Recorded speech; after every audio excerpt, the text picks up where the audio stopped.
il ne faut pas oublier que il y a eu une véritable, Neila Latrousse le mentionnait tout à l'heure, il y a eu une véritable guerre souterraine entre deux clans qui au départ étaient encore amis il y a encore quelques semaines. On a notamment entendu parler, vous savez, ces derniers jours, il y a eu énormément de défections dans le clan Bouteflika. Il y a eu une vingtaine de députés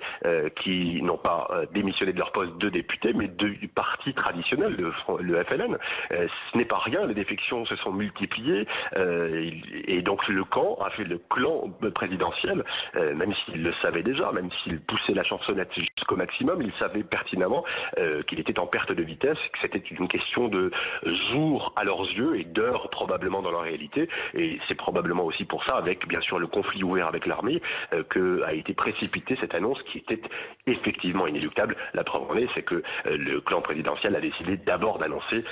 que le départ d'Abdelaziz Bouteflika deviendrait une réalité avant le 28 avril. On imaginait que cette annonce soudaine de la démission du président interviendrait un peu plus tard parce que en ce moment le pouvoir adore jouer la montre, mais en tout cas c'est arrivé, c'est déjà une première victoire pour le peuple à savourer, même si il y a d'autres questions qui vont brûler lors de la manifestation de vendredi.